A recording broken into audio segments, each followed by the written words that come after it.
What it do, Panther Nation? It's your man C Dougie here with my brother, my co-host. We ain't even calling this a co-host because this segment here for you guys is a collab from Uncle Quan and C Dougie. 3 up, 3 down. We'll do it either directly after the game. It can be the day after. But our first episode, we want to bring it to you guys on this great Tuesday morning, man. Let me go ahead and pull down the thumbnail for it. But, man, hopefully everybody doing good. Like I said, we are 0-2 right now, man. We are 0-2 right now, Quan. Like I said, coming back to the crib, coming back to the home state. I was thinking at least 1-1, going 0-2, possibly looking at an 0-3 after Sunday, man. It's tough. It's tough here in the streets for Carolina Panther fans. Already divided, people throwing in the towel. Like I said, you saw those explosions, heard the explosions, man. I just think like it's kind of too early, but shoot, man. Like I said, that panic button. Like I said, hit the button, tap out, hit the button, tap the button, man. But how you feeling this morning, fam? What's up, everybody? What be going on, man? I'm feeling about like the fans, man. Look, the Carolina Panthers has definitely in the first 2 weeks been losing the fan base in a lot of different areas. The fans have been waiting long enough. We have been tired long enough. We tired of being tired, and I mean. The result that we saw on the field for the first 2 games, didn't give anybody any type of confidence or hope. At this point, our fans are so desperate. We just want to see our guys compete, at least fight back, at least look like we have a chance to stay in the game and keep it close. But what we've been seeing, man, it just looked very iffy. And I mean, we got a lot of questions in so many different positions. It just looked like we so far from where we need to be, man. Yeah, I mean, like I said, this is a new segment. We may have an Uncle Quan's channel some weeks as well, but this is a first weekly segment you guys will get from Uncle Quan and C Dougie. Again, it is called 3 Up and Down, and you can say 3 up, 3 down, however you want to say it. But the first episode is hit the button, man. Like I said, the 0-2 start is not a good look right now. I understand coming back, fighting back against Arizona on Sunday. It was great, but coming out the gate. Dave Canales basically told us like we're playing too lackluster. We're not hitting the gas soon as the game starts. We have to get the wheels turning, and I don't like that. And again, I kind of put it in the back of my head. Oh, we'll be good. This goes back from training camp. This goes back to looking at preseason games. Yeah, joint practice is good because it's practice, but in a game environment, we look at it when we play the Cleveland Browns, look at it when we play Houston, look at Pittsburgh. We started slow every single game, and now that's resulted into the regular season. You're 0-2 coming home, which we thought it would be a hostile environment because we got the Dirty Birds there, but now we may even be booing out our own team at the end of the game on Sunday. So, man, like it's very hard, man. It's very hard. But again, to let you know, this segment, we will recap every game. Then we'll do 3 up, 3 down. Sometimes it'll be players. Sometimes it'll be coaches. However we feeling about players on this team or how this team is doing, you'll have a weekly segment of 3 up, 3 down, man. So, Quan, before I hand it out to you, got anything? So we can go ahead and start with our Week 2 recap. Yeah, man. Look, I'm excited to get this episode started, man. This is episode 1 of many, man. So make sure y'all guys hit that like button. Subscribe if you have not already subscribed to What's Up, Doug and Uncle Quan Experience. I mean, like you said, Doug, man, this is really why you have to play your starters or your young guys in the preseason. You have to develop that rapport. You have to develop your chemistry. We've been seeing Dave Canales struggle with getting the plays in, or whether it's Canales or Bryce getting the play in. It looks terrible, man. I mean, time management is not there. The chemistry between the receiver and the quarterbacks is not there, man. I mean, they just look lost out there. But this is why you play your young guys in the preseason. Right now, what we're seeing in the first 2 weeks looks like our guys' preseason, man. So we're going to get into all that and more, man. Just make sure y'all hit that like button. Let's go ahead and jump into it, man. All right. Week 2, Arizona Cardinals reaction. 3 keys. Like I said, we keep 3 keys so we can keep it sweet and short for you guys. Slow start, rookie impact, and defense showcase. As we already said, that first pitch on the left-hand side, my left, it might be your right, but another slow start to beginning of the game. In 2 weeks, Bryce Young has 5 total turnovers. 5 in 2 games. Regardless of the heroics, coming back, etc., Bryce Young has started out the gate slow again. Though it's not as bad as what it was last year, but it's still horrendous. 5 turnovers. Again, 3 interceptions, 2 fumbles. The thing for me, a lot of people saying, oh, you guys are Bryce lovers, all this and that. Whoop-de-doop-de-doo. Like I said, I'm a Panther fan. I supported the young man when he got here. Yeah, you guys can say whatever you want to say about my affiliation with the Panthers. I don't care. Again, I'm going to call it what it is. I did a video last year. It's no more seasons for Bryce. I'm not sitting here being a caretaker, being a babysitter, putting a pacifier in the mouth. Shout out to my brother about to have a baby. But at the end of the day, Bryce has to take accountability for himself as well. Yes, I understand people are looking at film, all 22. Yes, that wasn't Austin Corbett not doing a stunt blitz pickup. But at the end of the day, you still head onto the ball and supposed to hold onto the ball, but you lost it and it was a scoop and score. Week 1 with Jacksonville, hey, rain delay here, this and that, rhythm of the game. The pass to Etzel, you probably should have threw it out of bounds, but you forced the ball there. Yes, Etzel probably should have caught it, but it was a bad decision on Bryce. Again, for me, I'm not handcuffing Bryce Young. Bryce knows he's had everything at his disposal with bringing in Rico Dow. You have a Jatavion Sanders in a year or 2. We'll get on him a little bit too. Then we'll also talk about you got Ted McMillan. Then you have Etzel. Yes, Coker's gone. Yes, we lost Adam Thielen. Shout out to Hunter Renfrow for having 2 touchdowns on Sunday. Again, Bryce, there's no excuses on this end. Yes, if you guys are talking about, how I was saying Bryce this and that 2 years ago, absolutely I was. Because I thought Bryce was the real deal. But that's in the past. Let's talk about the present. In present day right now, Bryce is not up to par right now. I don't think you need to bench him because we saw what Andy Dalton did in Houston. Like I said, what is Andy Dalton going to do better? Yes, I understand you got Hendon Hooker there. I mean, I'm not saying just throw the season to wash, but Bryce is the best opportunity of winning right now. He fits the little nuances that he has with losing the ball and show what he did in that second half of the game in Arizona.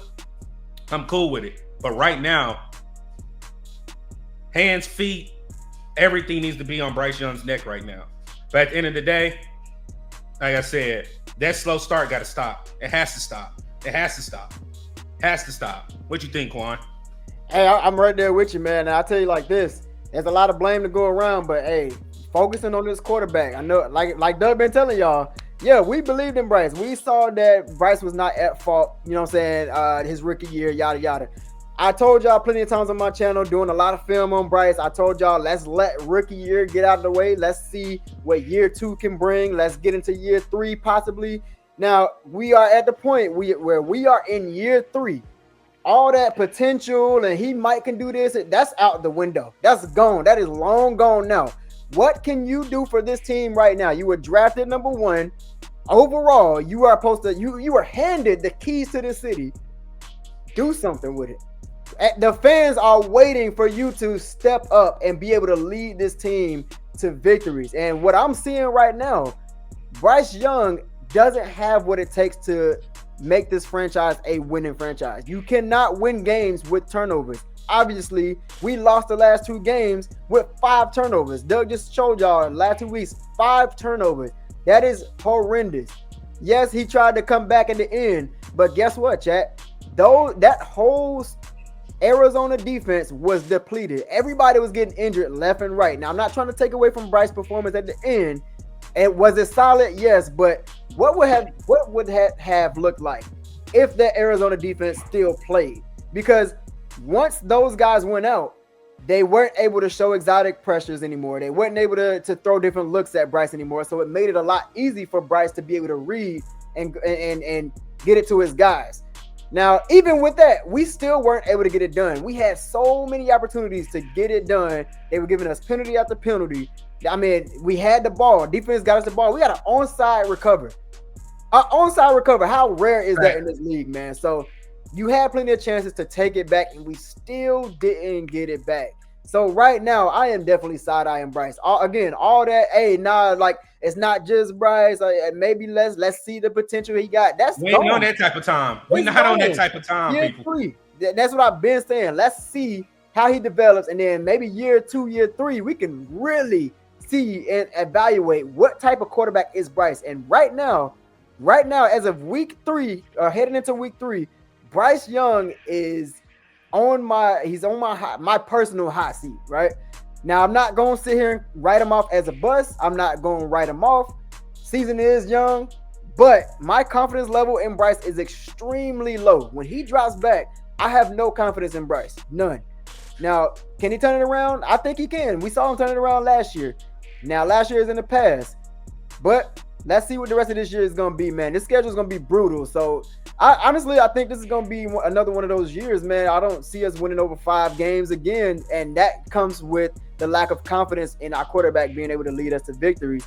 And a lot of players around him are not able to step up as well, man. And our defense has been sketchy, man. But focusing on Bryce Young himself, it's a lot of improvement to be done, man. And we got a lot of football left. I need to see some improvement, man. I mean, it's year 3. No more excuses, gang. No more excuses, man. That goes into people stepping up. Rookie impacts. Dave Canales said he wants to see draft picks within the last 2 years to get more playing time. And T-Mac, there ain't nothing to say, like I said. But I'm going to give this young man spotlight before we give T-Mac, which I know we'll probably talk about a little bit longer. Princeton Human Yellen. Whenever I did kind of sort of rookie impacts or rookie stats, I had him at 5.5 sacks for the season. The young man already showed in the sack that he hit Kyler Murray with that power and pressure. It almost looked like Kyler just got smacked. It was the impact of the sack. And for me, 1 sack, 1 tackle for loss, 1 quarterback hit. I really think, like they said, Nick Scorton and Princeton Human Yellen need to see more field. I know we'll talk about a person in the backfield later in the show, but right now we're talking about the impacts that actually impacted the game, where it was momentum swings. Next, obviously, we got T-Mac. 8 receptions, 100 yards, average 16.7. I was wrong. About this one. I didn't want T-Mac. I was like, oh, let's go get Jalen Walker. Let's go get a defensive end, this and that. We finally in Carolina have a true number 1 wide receiver. Something that we haven't had for a long time. And I understand DJ Moore, people can say he was number 1. To me, he was more like a number 2. The way a rookie has dominated in the first 2 weeks, we haven't had that. We didn't have DJ Moore make that type of impact. And for me, I don't agree with the force feeding, because when you force feed something, then that's when interceptions, and then you're going to be anticipating, oh, he's going to throw it to Tech, and somebody can be open on the opposite side of the field. Yes, do I think he needs more reps? Absolutely. Does he need more looks? Absolutely. But I love exactly what our rookies are showing us so far. I think this year already, people are loving the rookies' impact than they did last year when we had injuries with the Jonathan Brooks, JT Sanders.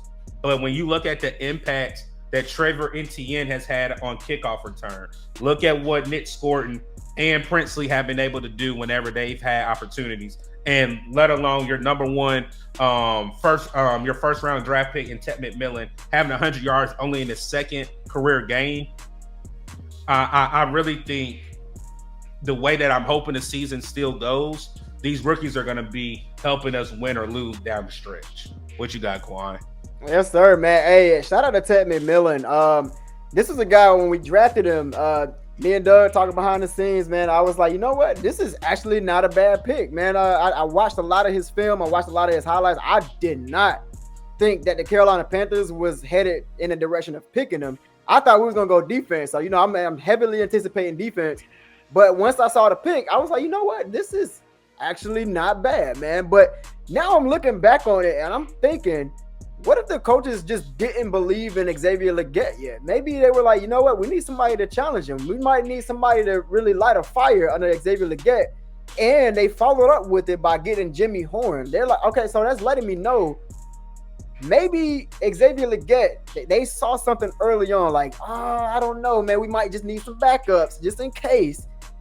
And I think that's what we're saying, man. But focusing on Tedoroni McMillan, man, that's what I call him, Tedoroni. I mean, you got balled out, man. He balled out, and it's so refreshing to see as a Carolina fan. We haven't had, like Doug said, a true number one receiver in so long.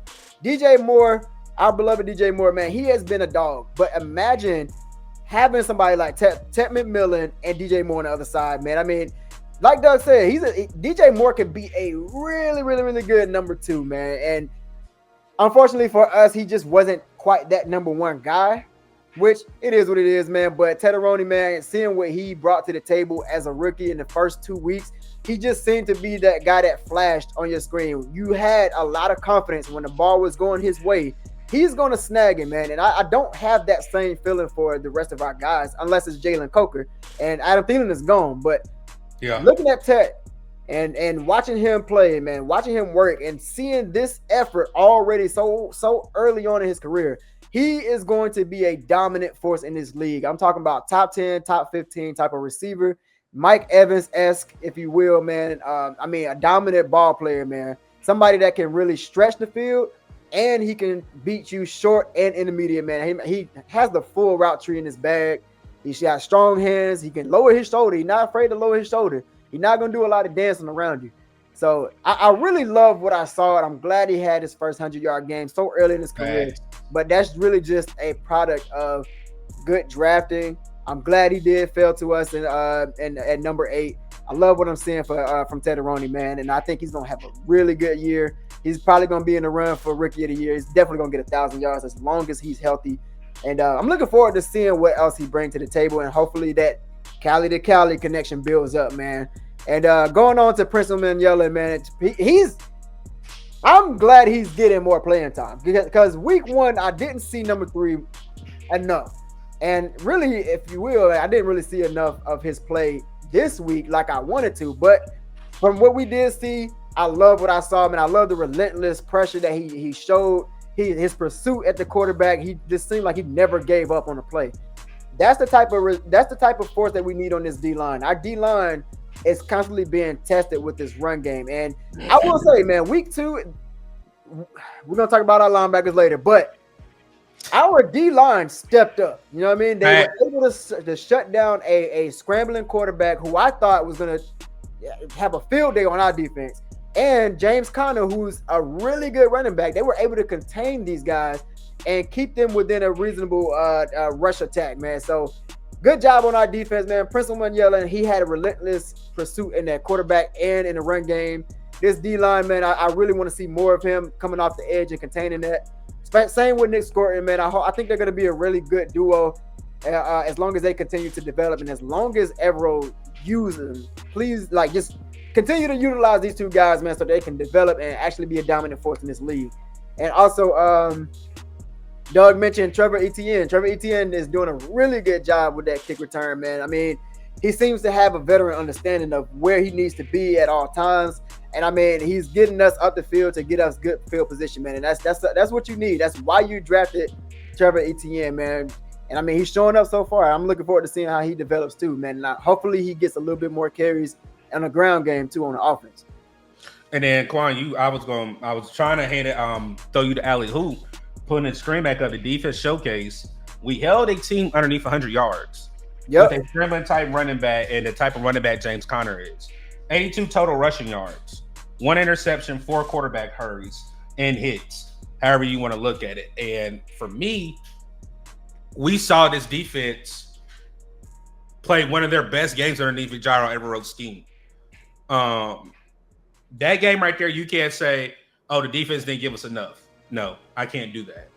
I can't do that. Even from the jump, after they got that scoop and score, we held it down to a field goal. It was 10-0. The defense kept us in the game. Then when you flip it, when it was 27-3, shout out to DB, he even talked about it. They basically came together and was like, hey, let's hold the line. Yes. Do I think they got tired? No, I do not. But I think we just ran out of time for the offense to finally click where we could have had the opportunity to possibly win that game with the opportunity that we had after the offside kick. But for me, the defense did a phenomenal job with Pat Jones, DJ Wonnum getting the interception, the rookies, like I said, Nick Scorton, Prince Human Yellen, DB. Finally, I think this was the game DB finally was able to play to full potential. Coming off that knee injury, really being limited during the preseason. Yes, practice, you can go hard, but nobody's going to try to hurt you. Not saying they wanted to do that, but I think DB really showed DB before he got injured. A'Shawn Robinson had a good game as well. Quan, talk about the linebackers. I'll leave that here nor there.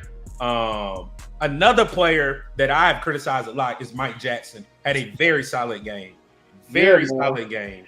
Lathan Ransom, one of Quan's favorites, Trayvon Moore.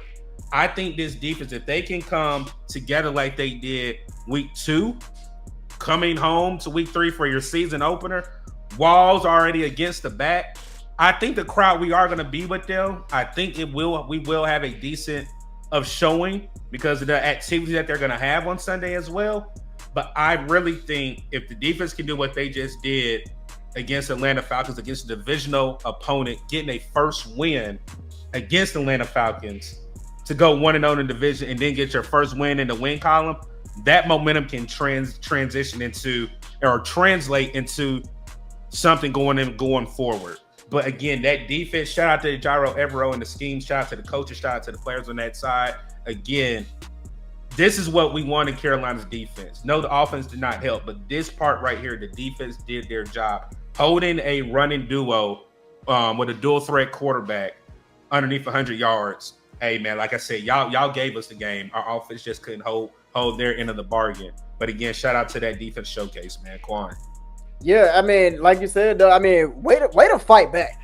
First of all, way to fight back because I continue to, by the way, but I've had my doubts in this defense, especially with stopping the run. It's to the point where, shout out to Underdog, man, our sponsor over here at What's Up, Doug. I put in the ticket to Underdog, and I had Benson, I had Connor, and I had Murray. I took all of their rush yards because I just didn't believe we could stop the run. Looking at it from week 1 and just going off of our history, I didn't believe we could stop the run. And what did they do? They held this offense under 82 yards, man. And I mean, not only did they do that, but this team got up to 27 points. They did not score for, what was that, a whole quarter or so like that? The third. The third. After the third, it was the fourth. Because I think it had to be the fourth quarter. Yeah, fourth quarter, man. I mean, that's how you fight back. That's how you fight against adversity. Like Doug said, when your back is against the wall, how do you respond? You know what I mean? And this defense being tested so much, so many holes on the defense, they, like Doug said, they got together on the sideline like, look, let's get this together. Don't matter where, you know what I'm saying? Don't matter what our history look like. It don't matter who we're going against. Let's actually show them who we are. You know what I mean? And that was the resilience that we saw out of this Panthers team, man. And, you know, you go by the mantra of keep pounding. That's what we saw from this defense. They gave Bryce Young the ball back. They caused turnovers on the game. That's what we need in our defense. Doug talked about it over and over this offseason, man. We don't need a fancy defense. We just need somebody that can be top 15, top 18, for our 15 between 18. Yep. Exactly, man. And I think what we've seen from that fight back, I think that, you know, I'm not saying they're going to be, you know, nice or whatever, but we are somewhat in the right direction, man. We can start to lay the foundation. Yeah, man, like I said, it's not too early because, again, you don't know how the season's going to go. People are losing key players. Quarterbacks are going down now. Running backs are going down.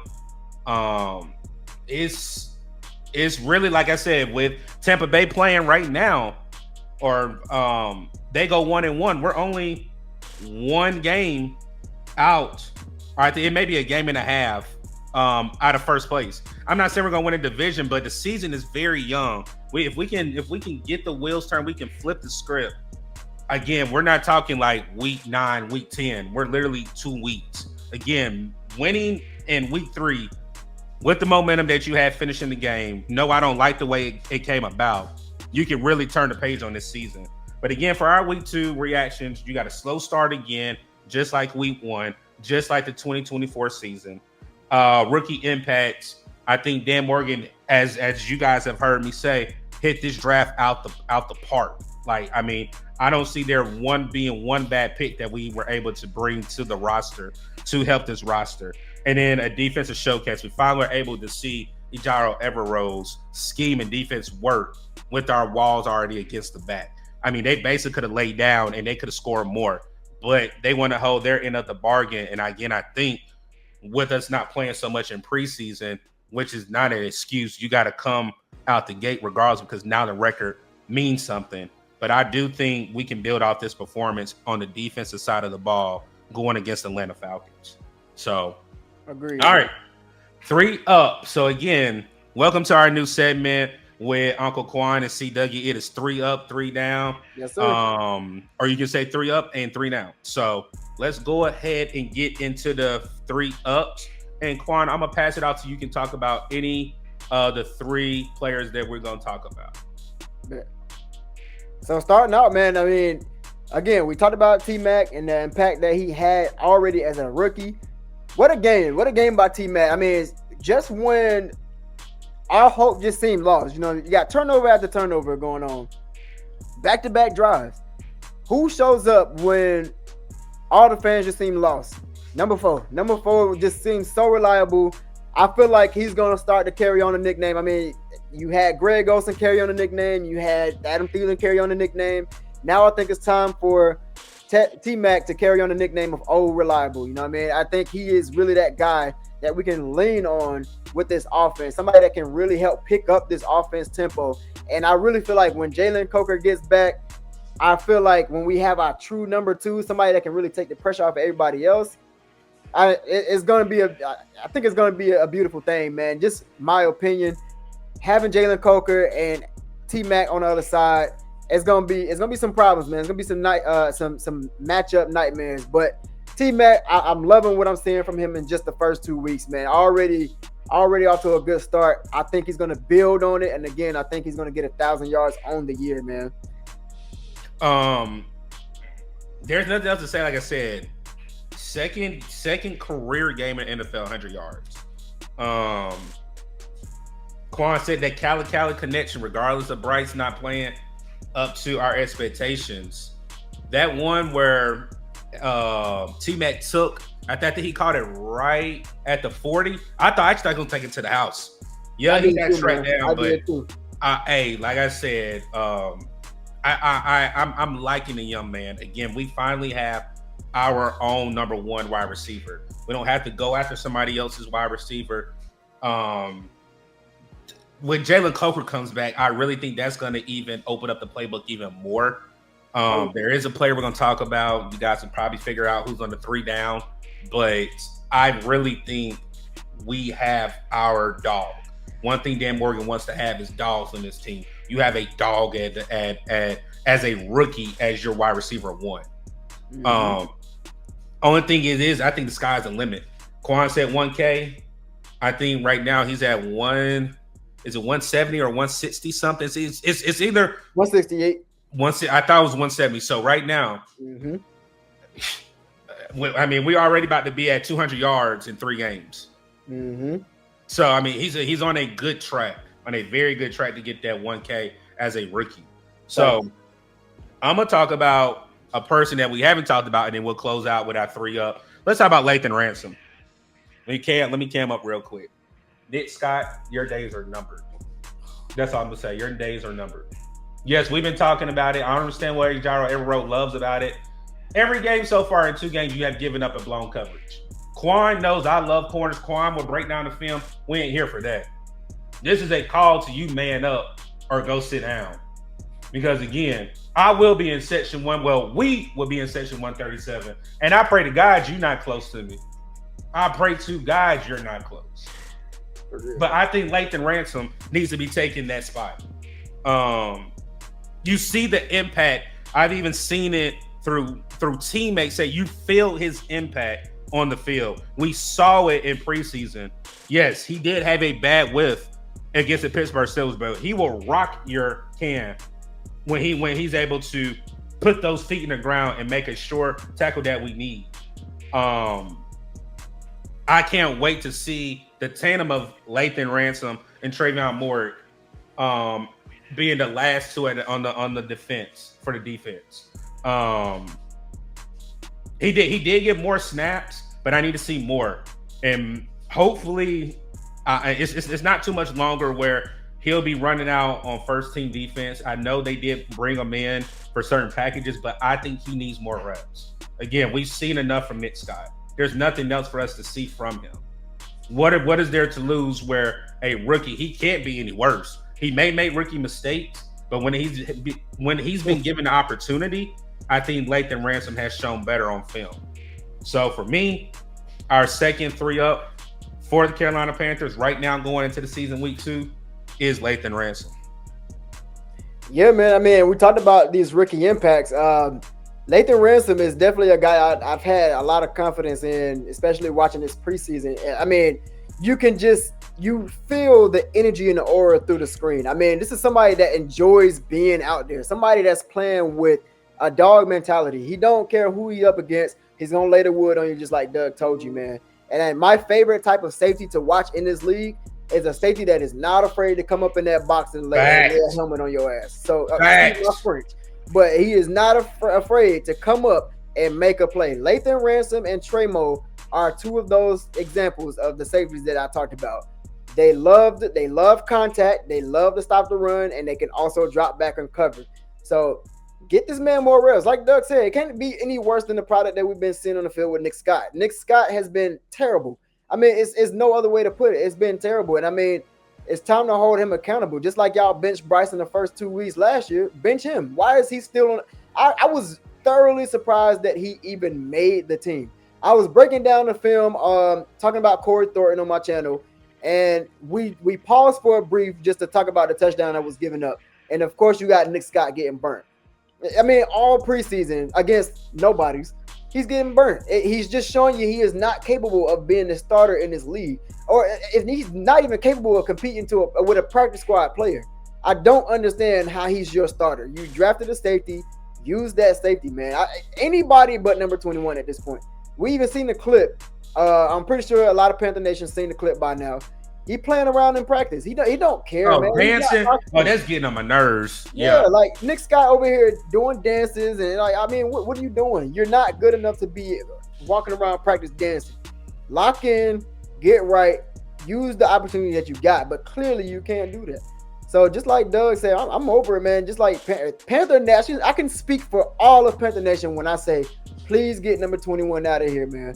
But that's not we're not going to put too much focus on him, man. But Lathan Ransom needs more time. He needs more time to play. I understand he is a rookie, so they're gonna start to slow walk him into the rotation. Facts. But yeah, I'm looking forward to seeing more of Lathan Ransom, man. I think he's a dog coming out of Ohio State. Somebody who my Ohio State friends really advocated for it, and I mean, you see it. You see the product on the field. You see the dog mentality. He wants to be out there. He wants it bad. And we need that in this defense. We need that energy to be contagious throughout our guys. And I think Lathan Ransom is the perfect guy to pair up with Trey Moe back there, man. And then we're going to close it out with Princely Human Yellen. And we talked about rookies. It's crazy how our first episode of 3 Up, 3 Down, our 3-ups are all rookies that can impact this team. I also want to add Nick Scorton, but I just haven't seen – I'm not gonna say enough. I just haven't seen it yet because the opportunity hasn't been presented. Small when Princely, when Princely got the opportunity, he did exactly what we wanted him to do. Again, he is very raw. One is 20, which is Nick Scorton in age, so he's only going to get better with. He hasn't even hit his full grown man strength and body.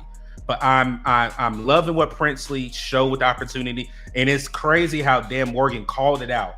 Hey, let some of these younger players come out, and instantly in the very next game, you had an impact sack,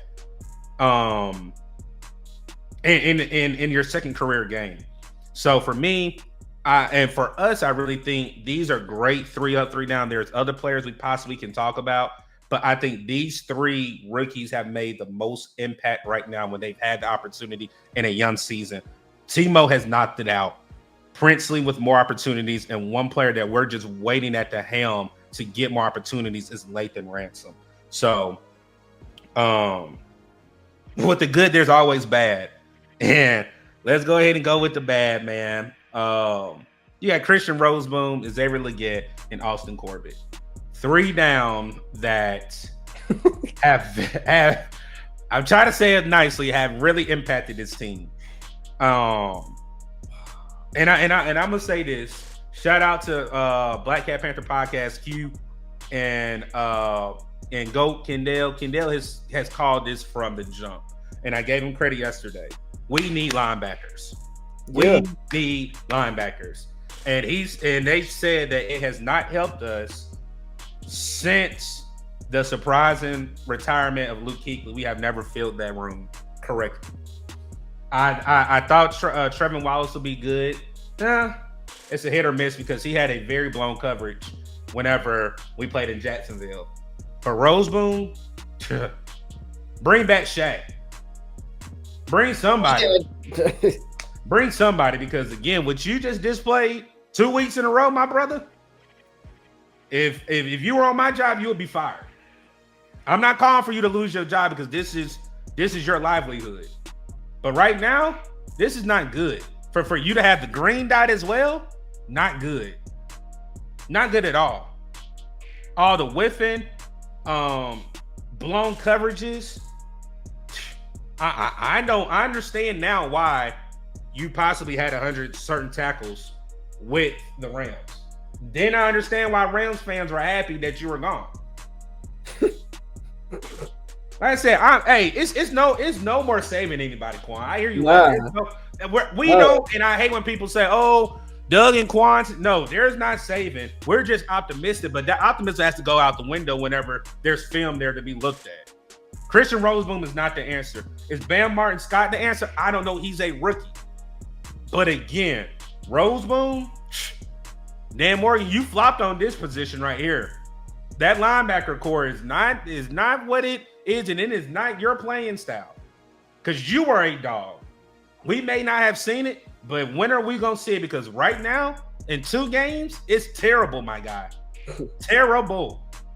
And everybody wants to scream about getting a quarterback. We need a linebacker as well. But Quan, go ahead, man. Man, Doug, I'll tell you like this, man. What a disgrace. What a disgrace, man. You mentioned Dan Morgan, and you mentioned the greats, John Beeson, Sam Mills, Luke Kuechly, the Thomas Davis. We have regardless of how bad we may have been, how good we may have been, we have always had impactful linebackers. Always. Right. What I have seen, not only was this a bad product on the field, but this was the worst. When I say this, I mean this with everything in me. This was the absolute worst linebacker play I have ever seen in my entire life in the NFL in the last 2 weeks. And y'all saw me break down a little bit of film on week 1, and we pointed it out a couple times with Roseboom. He can't blitz. He can't tackle. He can't make open field tackles. I mean, he can't fill gaps. Honestly, he's just a body. You might as well put somebody like me out there. All 130 pounds of me. If we just gonna be whiffing tackles like this. Yeah. So again, bro, a disgrace for the linebackers. Trevin Wallace ain't no better. We're in trouble. I mean, and that's another thing that I've been saying this offseason as well, man. I was concerned about this linebacker position and the cornerback room. Cornerback room is fine. Cornerback room is fine. They are doing their job. Shout out to Mike Jack. He shut down Marvin Harrison Jr. For the 2nd year in a row. Shout out to Mike Jack, man. J.C. Horn, we don't need to talk about J.C. Horn. We all know J.C. Horn going to do his job.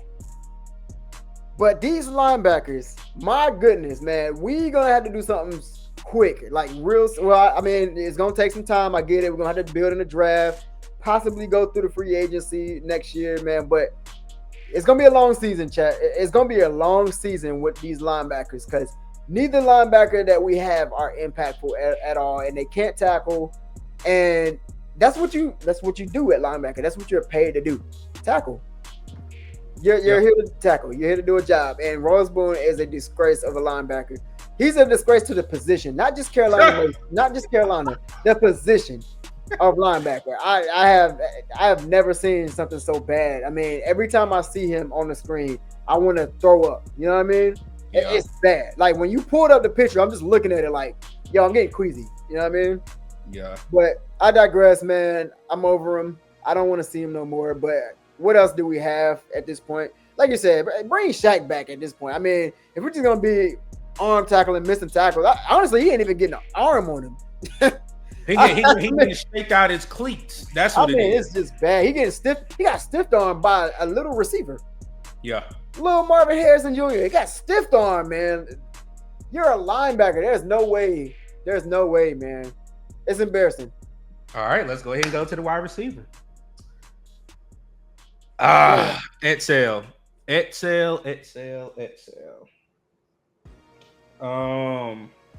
Like I said, Quan, when we were behind production, comparing notes, we were trying to figure out how we were going to talk about, certain players. I'm not giving up on the kid. I'm not, because it's the same way where people said we need to give up on Bryce, like we just said we need to give up on Christian Roseboom. But you have to help yourself as well. Some of those throws, it was on Bryce.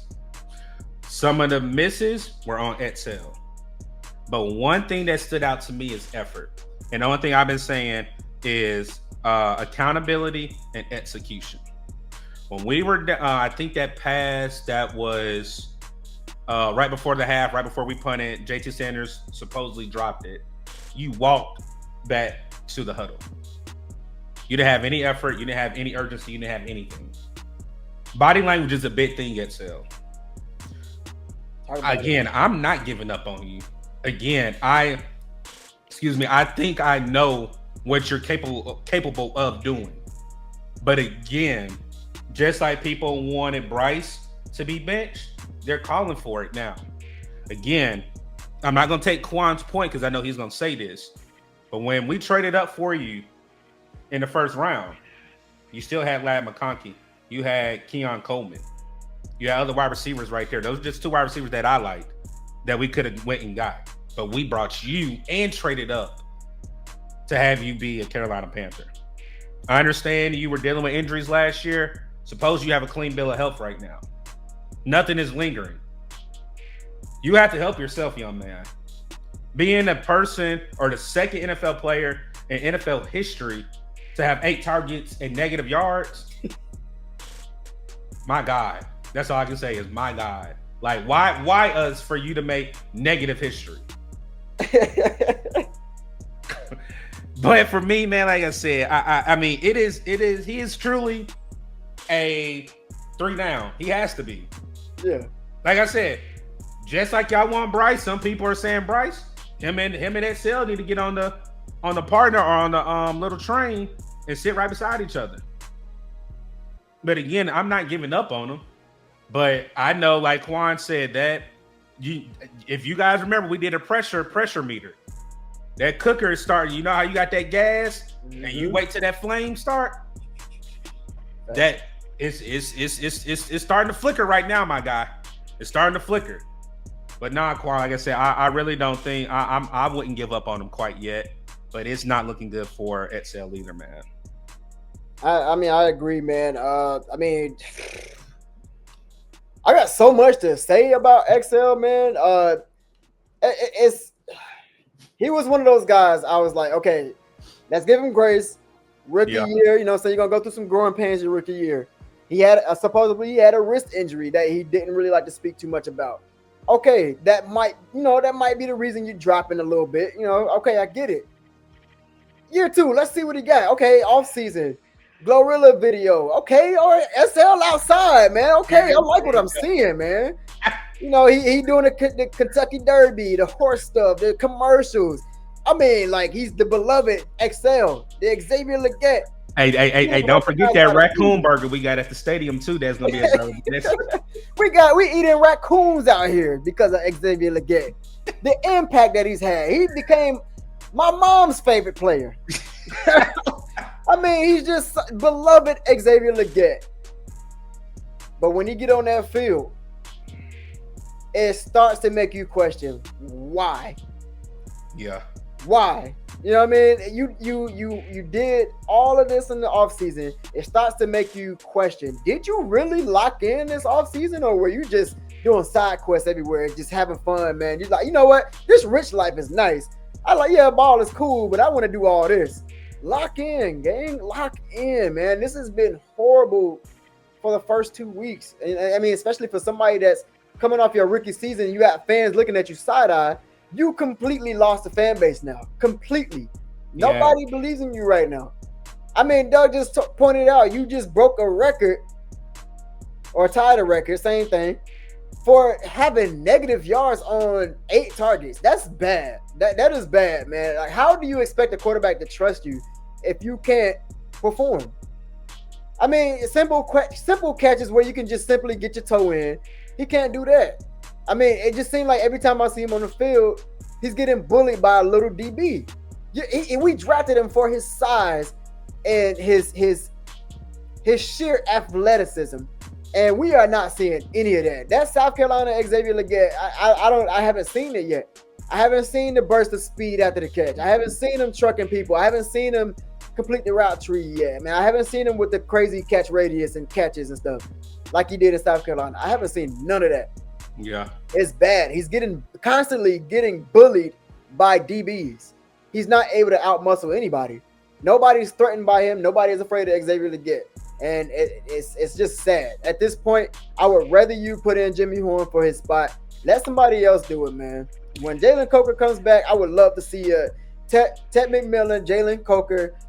Give me Winfro, and let's see what Jimmy Horn Jr. can do, man. At this point, I would even rather have David Moore in there over Xavier Leggett. And David Moore is very serviceable, man. I in my opinion, I think David Moore is serviceable. I know everybody got their opinions on him, but he for what his role is, he's all right, man. And it's better than what we've been seeing with Xavier Leggett.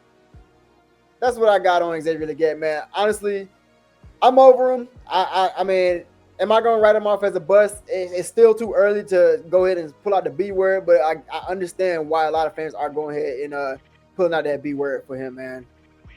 Yeah, man. Like it's sad. It's definitely sad. But again, I'm not giving up on him. Again, it's a young season. He's in year 2. People gonna say, "Oh, well, you guys said give Bryce 3 years." Man, shut up. Like I said, at the end of the day, man. Like I said, I'm not giving up on him. But the product on the field, again, you made history of being the second player to have over 8 targets and have negative yardage. XL, you got to do something, brother. Again, this is a division game next week.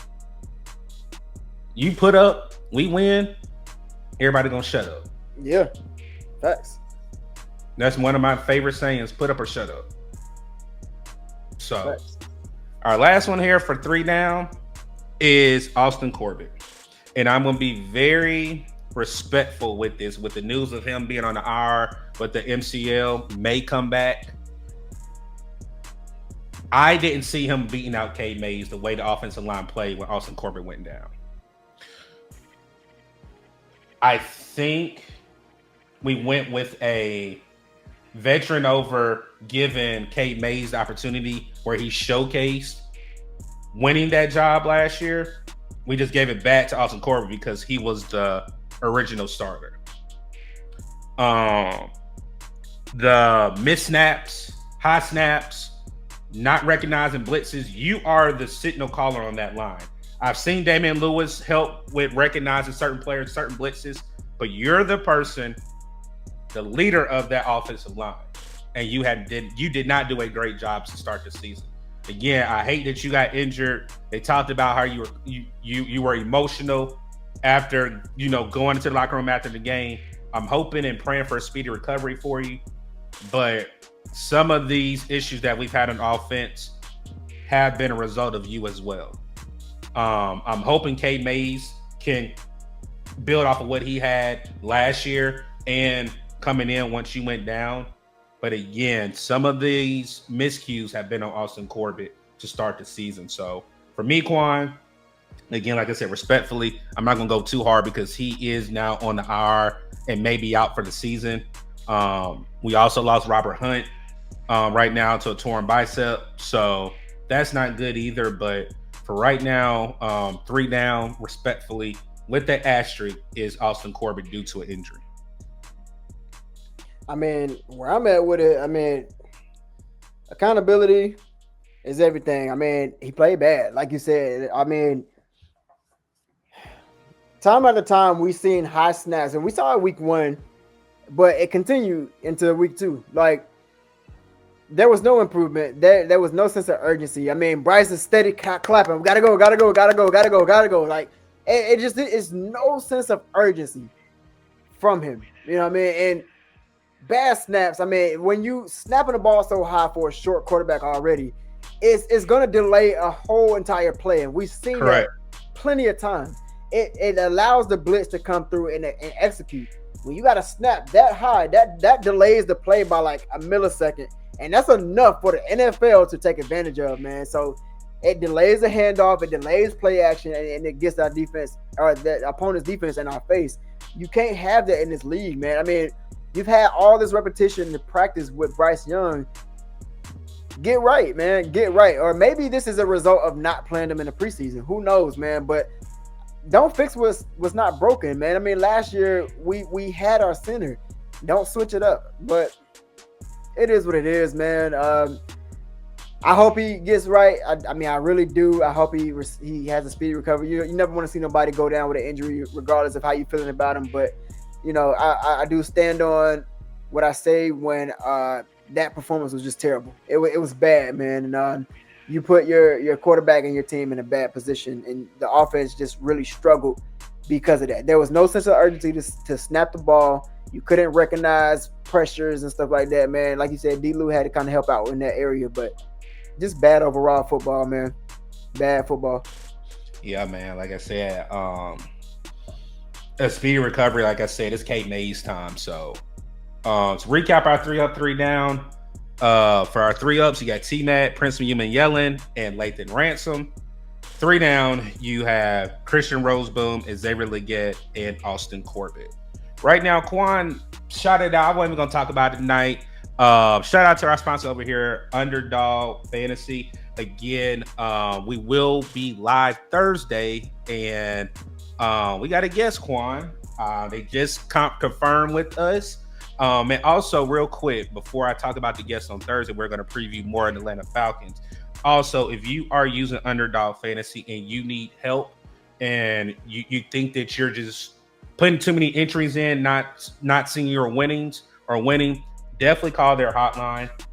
Again, there's somebody on the other end that can help you through your struggles of trying to play for fun or have winnings with Underdog. Again, if you need help, definitely call the helpline with Underdog Fantasy. And again, shout out to our sponsor, Underdog Fantasy here. One of our sponsors, Underdog Fantasy. So, Juan, we will have Mr. Dennis Cox from 99.9 The Fan joining us again. Yes, Panthers Playbook joining us on Thursday. We're also going to try to get his co-host, Chris Lee, also to join. I just got to reach out to him, but we do have one of the half of the Panthers Playbook joining us to preview week 3. But let's go ahead and give him a quick preview to close out the show. And we have the 85 South battle. The Atlanta Dirty Bird Pigeon Toed Falcons are in the bank on Sunday. Couple of key themes that I think they will build off on. Bijan Robinson just on Monday night, 22 carries, 143 yards. Their defense, as of right now, is very dominant. 7 sacks within 2 games. On the flip side, Michael Penix has not been looking like everybody thought he was going to look. He's definitely has struggled from week 1 and week 2. But this division game for our Carolina Panthers can change the pendulum going left or right. It can either go worse or we can go right back to the median of, hey, you know, we got our first win. Let's build off of it. I'm expecting the bank to be rocking. I'm expecting the bank to be rocking. Again, like I said, my brother and I will be at the game. This will be the one game as of right now. I will be there. Like I said, we got a surprise for you guys. I ain't gonna bring that out, but we are in section 137. Hopefully, we'll be able to maybe do a little bit of tailgate walk around. But I really need this win. We need this win. The team needs this win. The city needs the win. The fan base needs the win. Going 0-3. Everybody's been talking about these 7 losing seasons, or I think going on 8 or whatever, not making the playoffs. I did say 10-7, possibly making a wild card 7-10. Right now, I like my expectations for a record prediction have exploded. You guys heard it in the beginning. It's explosions all over Carolina right now, in a way that some people want this blown up. Already looking at quarterbacks. Coaches possibly being fired here. Depends on how this game goes. I think this game right here can really bring life to the fan base. Again, we hate the Falcons. We hate the Falcons. Yes, you got Tampa Bay. Yes, you got the Saints. But that 85 South route that you got to take up or go down, we win right there. And as much as the Falcons fans be talking junk, we know a couple. And if you watching Red Swarm, I'm on your head come Sunday. Don't let us win. Please don't let us win. But man, like I said, that battle right there, the 85 South battle, man, I can't wait for Sunday, man. Being with my brother, being back in the stands, being back in the Carolinas, man. I have no expectations. I want us to win, and I don't even want a competitive loss. We need a win as a franchise, man. What you got, brother? Honestly, man, where I'm at with it, I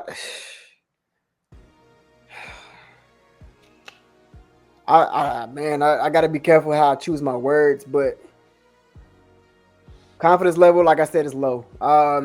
And watching the Falcons defense last night, yikes. That's all I'm gonna say, man. I am looking forward to being in the building, man, back in the stadium. Like you said, with my guy Doug, we're gonna have us a good time, man. So definitely look forward to that vlog. It's gonna be a hell of an experience, man. So make sure y'all don't miss it. I'm going in with very low expectations, man. I don't want to give y'all my full prediction of what I think this game is going to be until game day, but I'm going in with very low expectations, man. But I'm really just going to focus on just having fun, man. I want to go there and just have a good time. I mean, just be back at the bank. If y'all are out there, man, pull up and speak, man. Doug just told y'all where we sitting. So pull up and speak, man. Y'all know where we sitting. If y'all see us out there, man, stop and say what's up, get a picture, whatever you want. You know what I'm saying? Yeah, it's gonna be a good time, man, regardless of if the team is winning or losing. Let's go out there and have some fun, man. But it's always gonna be, I hate the Falcons. Always gonna be hate the Falcons, man. I can't stand them. Never gonna stand them, man. So it would be nice to win. It would be nice to win, man. So with that being said, I'm looking forward to Sunday, man. Y'all stay tuned. Yes, sir, man. Like I said, this is our first episode, man. Quan, I really cannot believe we did a whole hour, brother. Like, yes, this sir. is like an actual, like, dope episode for the first one. I mean, we didn't know how it was going to go. Like I said, we talk behind the scenes. We want to bring something different, like I said, outside of our own channels. And again, just episode 1 is over here at What's Up, Doug. We are going to try to film some on Quan's channel so you guys can move over there as well. But on Thursday, we will have our first regular season Blitz Talk back. Like I said, you guys just heard it. Uncle Quan should be in the building. We will have Panthers Playbook in the building. We also may have our dog AJ back in the building with us as well, man. So again, this is our first episode of 3 Up and Down. Uncle Quan, you got any closing remarks for the people so we can go ahead and let them go, man? Hey, man. Once again, make sure y'all are subscribed to What's Up, Doug, especially if you made it this far in the episode, man. Make sure you subscribe, hit that like button, man. Share the video, let your friends know if you like the content, man, or not. Talk your junk. Let's meet in the comment section, man. Let's get it to it. Football is finally back in the air. Panthers fans are back on the same old pain, man. It just feels good to be back regardless of how we feeling. Football is finally back. But yeah, man, that's really all I got. I'm just looking forward to the rest of this year. Hopefully we can turn it around. But again, my confidence level is just pretty low. Hopefully they can shut me up or lift me up, if you will. and and hopefully the Panthers can actually make some noise this season, man. But we'll see. And one last tidbit, if you made it to the end of the video, we will be giving a ticket away on Thursday night too as well. So make sure you are subscribed. Make sure you got that notification bell on so you can be in the chat for that ticket giveaway. So as we say over here at What's Up, Doug, we will see everybody back home in the Carolina State, in the Tar Heel State on this weekend. But until then, everybody stay safe. Everybody stay blessed. Keep pounding. Peace.